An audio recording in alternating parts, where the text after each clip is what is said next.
I know I'm early, but let's do this. We got a natty to watch, right? Let's get it. Let's go. Introducing the Couch Rider Raven Report. Let's go. Ravens, Ravens, Ravens. Couch Rider. Ravens, Ravens, hey, Ravens. We gon' ride out. Ravens, Ravens, Ravens. Couch Rider.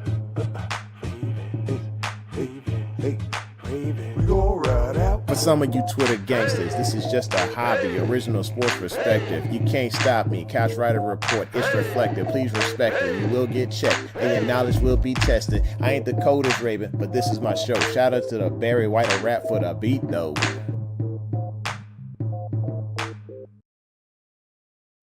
Hey.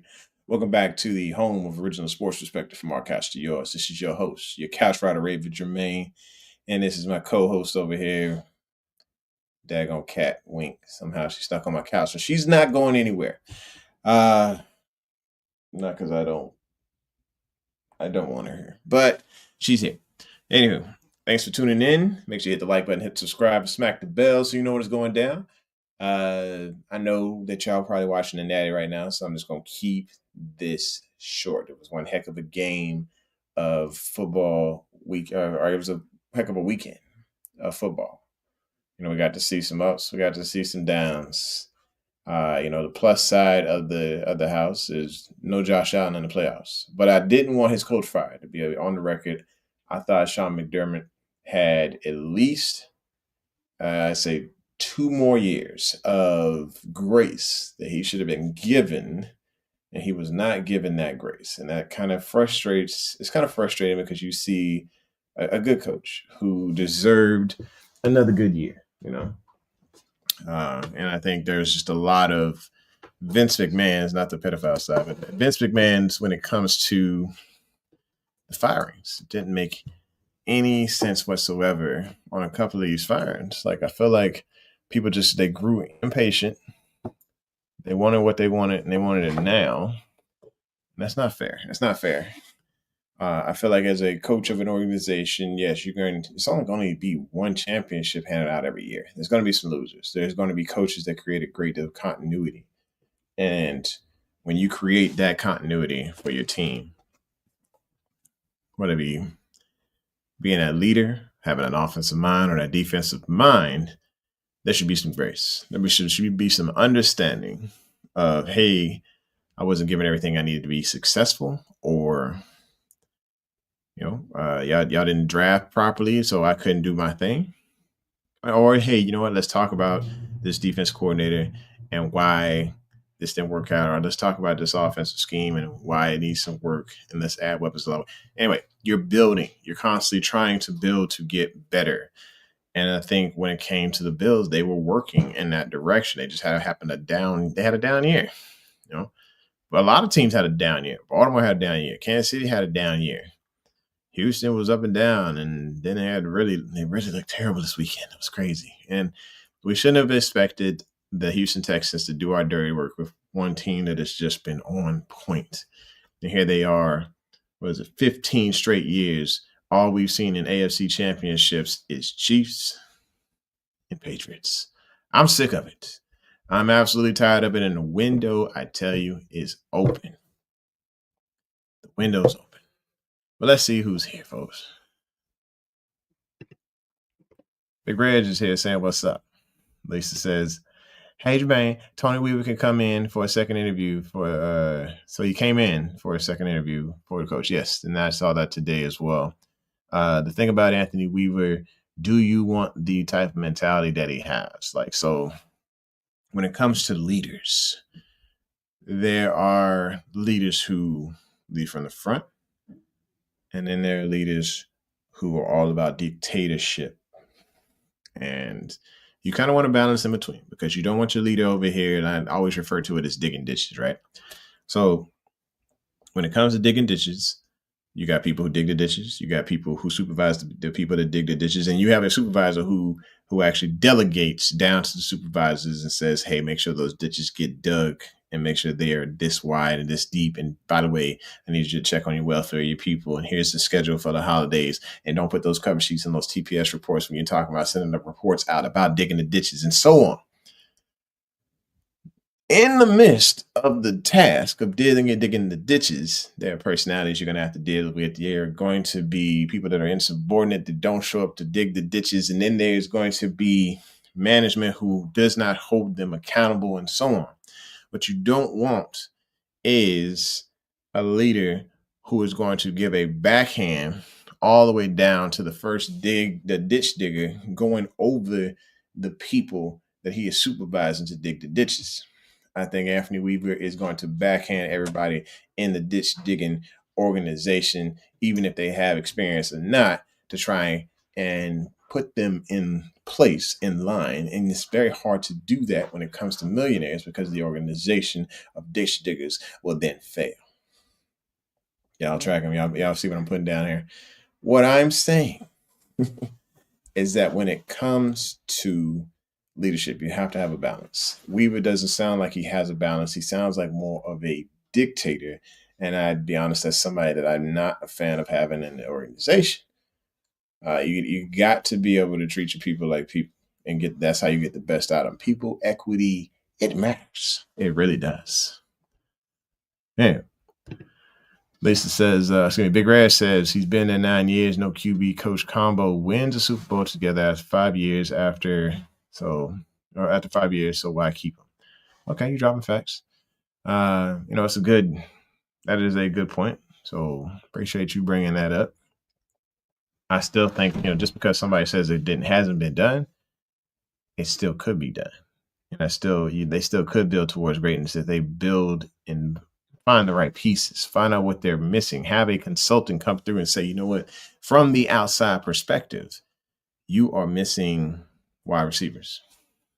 So let's go into the mode of let's see how we can get those wide receivers here. How can we get a Jamar Chase here to help this team? And I know we're talking about the Bills because this is the Ravens that we need to be discussing. But what I'm saying is, how do we get a defense coordinator in there who is going to make sure this defense is solid? And that's the same thing with us. How are we going to get that defense coordinator who is going to come in and empower his players to be able to make the big time plays, but also have that flexibility to make things happen? Next is the offense. Okay. How are we going to be able to get a coordinator in there who is going to match the energy of Lamar Jackson and be able to put schemes in there that allows him to be flexible to do his thing? Wilbur says, I hope y'all hire Hugh Jackson. That is just absolutely the worst hateful thing you have said on this show in years. No, absolutely, sir. No. Take several seats. Several seats, Will. Love you, but take several seats. Adit says, I think it would be Minter. So I'm kind of out on anything. Well, I'm not out on everything close to Harbaugh's, but I'm close. The only exception is Kubiak. But Kubiak comes from his own family tree of coaches and he's been around the Ravens facility, but at the same time, he's learned his own brand of football, and it's impressive to watch Clint Kubiak and how he operates an offense. And what I'm talking about is this is just a guy who I'm impressed with. Of course, we saw it this weekend. We saw the schemes this weekend. We saw the flexibility. We saw an offensive coordinator for the Seahawks handle business, who he had high-powered an aerial offense, modern situational play. And Lamar Jackson spoke highly of Clint Kubiak. Of course, his dad is Gary, who is a Super Bowl champion, by the way, who was the Ravens offensive coordinator before he left us and won the championship. We want that second interview. We want a young candidate, somebody who's going to be around for a long time. And we want somebody up and coming. What I don't want as a head coach is a guy who doesn't know how to lead, or that thinks they know how to lead and they're too much of a dictator. And who I'm talking about is Mike McDaniel. Harbaugh gone. Harbaugh got fired, son. Yeah. So Mike McDaniel, and I don't want Weaver. One is the exact opposite of the other. And together they would probably be a good balance, but I don't want Weaver running the show. I don't want McDaniel running the show. I want him maybe as a offense coordinator. I went back and watched the tape on that guy. This is a creative mind here. He is all about getting the ball out quick and a lot of movement in the backfield. I'm talking about you got running backs going this way, you got running backs going that way, and the tight end, and next thing you know, he's hitting the flats on wheel routes after the quarterback has probably did a fake read, and then boom, magic is happening with Mike McDaniel. His scheme creativity, his play action concepts, his rapid offensive tempo, absolutely love it. Because you know how long we take trying to get that ball snapped? We're always down to about 3 minutes. It's gonna be 3 seconds left before the snap, and it's just terrible. It is absolutely abysmal how much time we take to get the ball snapped. His scheme is solid, but I don't want him leading this team because he's not a leader. This guy ain't got no backbone. He allows his players to go full cowboy. There's got to be a balance, folks. There's got to be a balance, and. We saw the photo. Everybody saw the photo of him flying into Baltimore with his nice suit on. That's a nice suit. I ain't gonna let y'all clown him on that. That is a nice suit. I wear that. But when it comes to leading the team, leading millionaires is what it all boils down to. Can you do that? Can you do it with tag? Can you empower them? Can you inspire them? Can you discipline them? It does all need to be a balance. I'm curious to know you guys' thoughts, though. So she says, how shameful. D says Davis Webb is way too close to Josh Allen for him to be considered for a Bills head coaching job, right? Yeah. I think Davis Webb is going to get an opportunity. It's just not in Baltimore. I know Baltimore is looking for that unique signal caller, somebody who has good management skills, but also who is going to bring creativity to this offense. And I think we are going offensive guy. I know that Cam Rue wants the defensive guy, and the only defensive guy that I want is Robert Saleh. I'm sorry. That's the only one. Everybody else, I don't care about Flores, don't care about Weaver, don't care about nobody else. Maybe Shula. But I want an offensive mind. An absolute offensive mind who's ready to rock, man. Ready to take Lamar to that next level. My boy AJ is here. He says, give someone that will give the ball to Henry in the second half when we are up 14. That's all I ask for at this point. I do want somebody who is going to utilize the ground game to the max. Find a way to make this happen. Wilbert is paying big dollars to get this, whatever this is. Some bribe money for you and your son to become a Browns super fan. Oh, gosh. All right, first of all, we need to put this out there. Wilbert is paying more money than all of y'all up in here. He definitely wants his point across. I just want to say, yeah, appreciate you, Will, but no, we cannot become Brown super fans. Cameron is probably a Chiefs fan till he dies. I am, as you see it, I ain't never taking that off the wall right there. Because that's my guy. There's only one player that I took off the wall, and that's because he has some massage issues. And hopefully gets them cleared up. Massage parlor issues. But yeah, we got legends on the wall all over this place, and they are staying up. We will never become Chili Mac fans and go join the Cleveland Browns. No, I'm sorry, sir. I'm sorry. We got Old Bay. It's too much Old Bay in our system to go and join the Cleveland Browns. Yeah. So we're talking about different candidates here, and like I said, appreciate the love, Wilbur. Always a welcome place here, man. Anywho, when it comes to other coaching candidates, Anthony Weaver, we talked about him already. We talked about Mike. I'm not a fan of either of those because they're polar opposites, but they only know those styles. They don't know management of people properly to inspire them, to empower them, and to also keep them disciplined, keep them in check.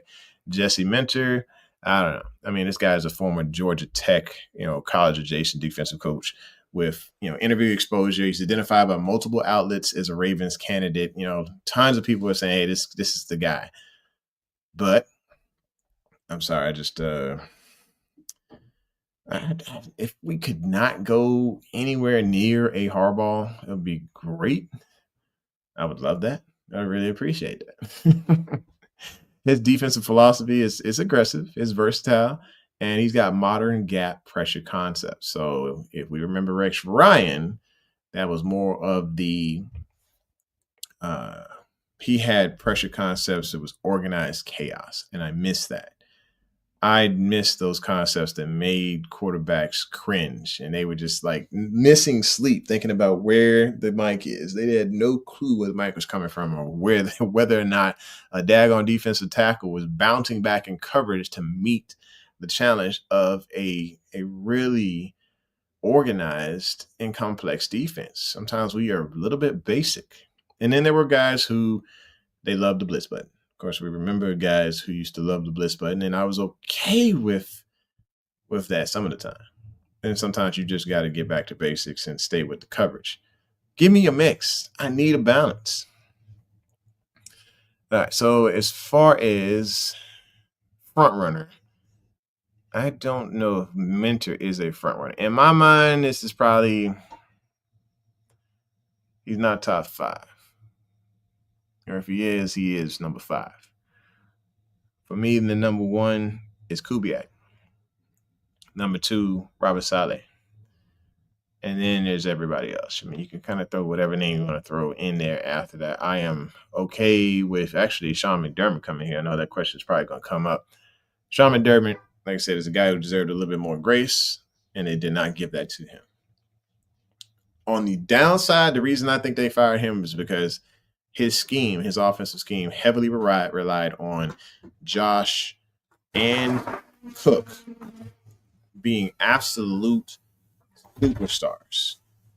It relied on their actual talents to take over the entire scheme and they were basically the scheme. Like, hey, we're the two that's going to make it happen. Doesn't matter what else we got.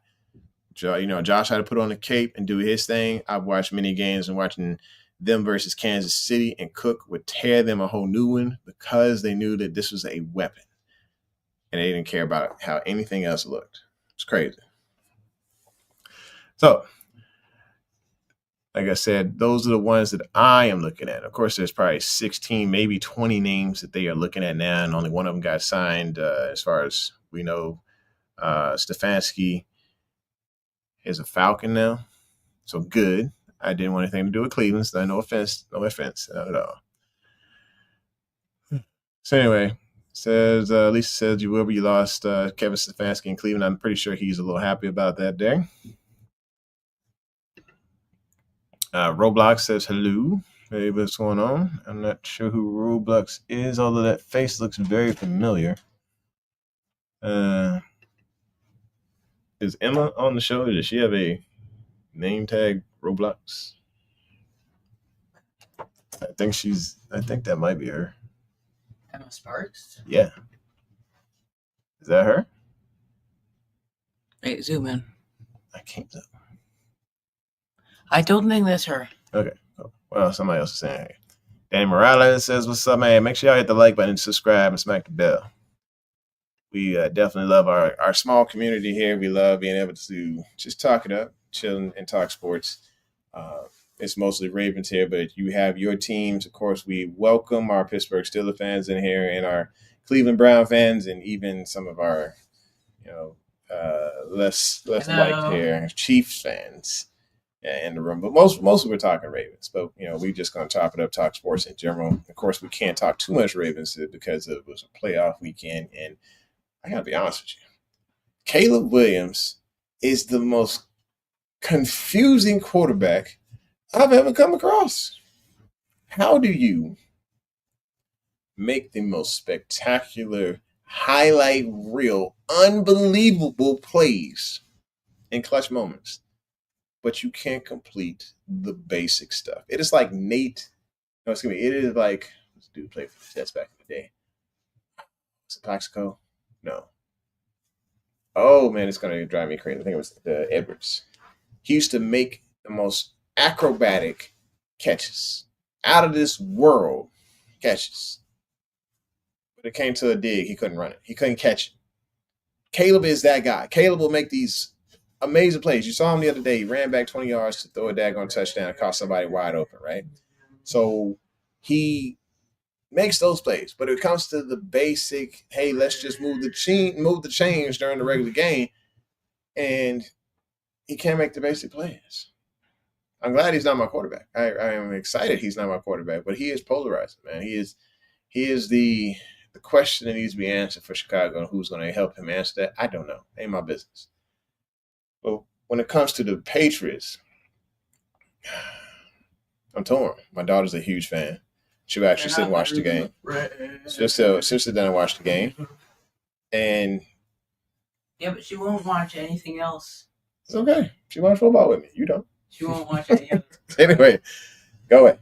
Sometimes she won't even watch her team. So anyway, so she watched the game with me. So I'm like, I'm rooting for her, but it's also I can't really stand the Patriots.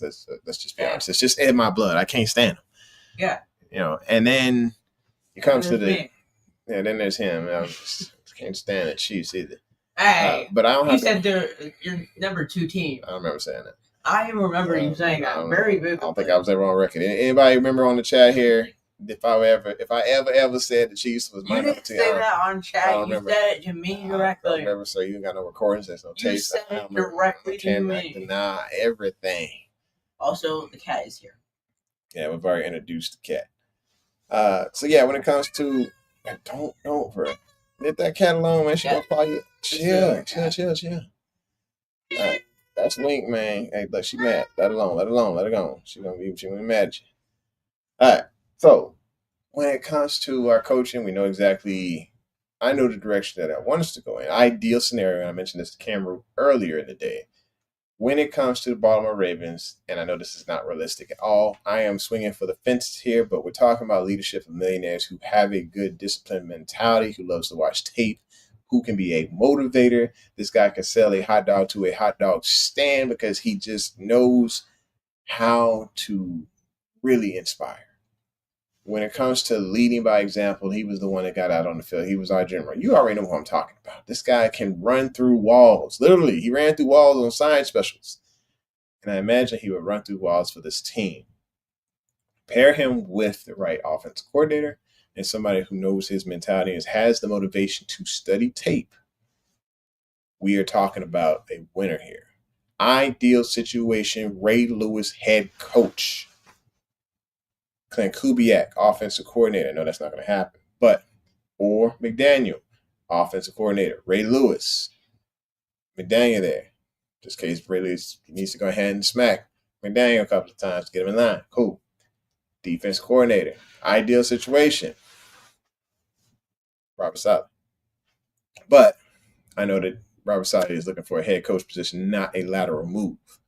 So, of course, if we had to bring someone in, then Flores or Weaver, to me, as a defense coordinator, not as a head coach, would be a good situation because Ray and Weaver, of course, would have good ties.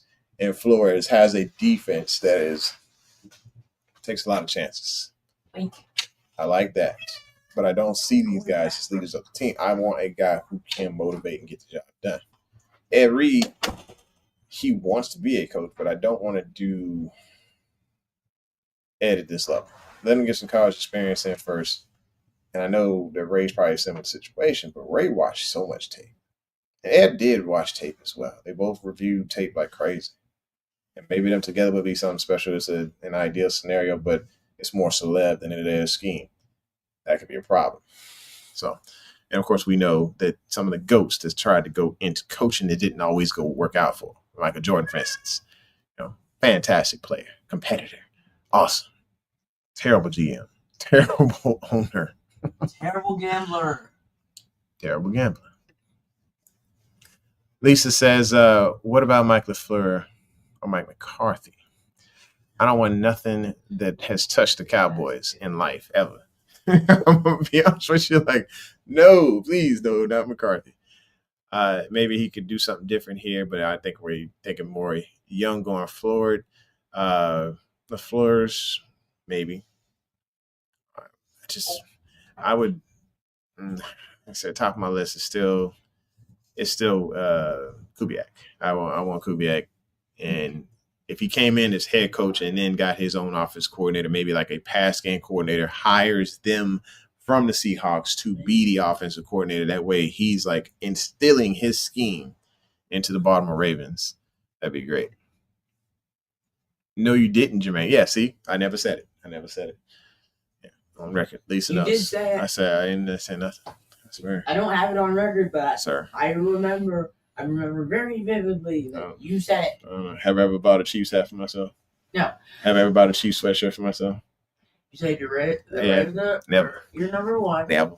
And the Chiefs are your number two. Pretty sure I ain't saying nothing about number two. I ain't never had no number two. Even though we beat you by 17 points after you said that. I don't remember saying that. No.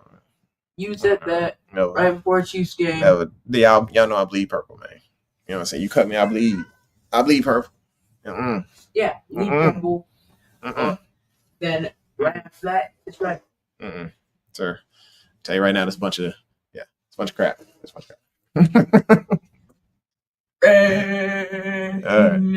All right, here we go, y'all. So we sitting here at 26 minutes. Of course, I want y'all to go back and enjoy the natty, do your thing, but be sure to hit the like button, hit subscribe, and smack the bell so you know what's going down. We're looking at draft picks this year, and I am excited because this is one of my buddies. It's his favorite time of the year. And he has done research probably since the draft last year on the class this year. So I'm going to be looking up Damian Parsons information. You'll find him on Locked On Draft. He is the host of Locked On Draft, and he is just going over prospects like crazy. His knowledge of college football is unmatched, I'll be honest. He is just that good. So I am hoping that I'll be able to peek into his vault of information and bring a little bit to the show and hopefully maybe beg him and plead, maybe pay. No, I'm kidding. To get him on the show would be cool to see Dame on the show and also just a few other friends. So just let me know what your thoughts are on this video. Hit the like button. Give me like 2 things that you liked. Give me something that you didn't like. Maybe that could be better. And if you like it, go ahead and share it with somebody. I appreciate y'all for just coming through, especially on a night like tonight, like Natty Championship, and you over here with me. So thanks for coming through to the home original sports perspective from our couch to yours. This is your couch rider, Raven, and y'all constantly got me falling off the couch, and I appreciate the love. Give me 2 claps. Fade to black. Introducing the Couch Rider Raven Report. Let's go. Ravens. Couch Rider. We gon' ride out. Couch Rider. We gon' ride out. For some of you Twitter gangsters, this is just a hobby, original sports perspective. You can't stop me. Couch Rider Report, it's reflective. Please respect it. You will get checked, and your knowledge will be tested. I ain't the coldest Raven, but this is my show. Shout out to the Barry White of rap for the beat, though.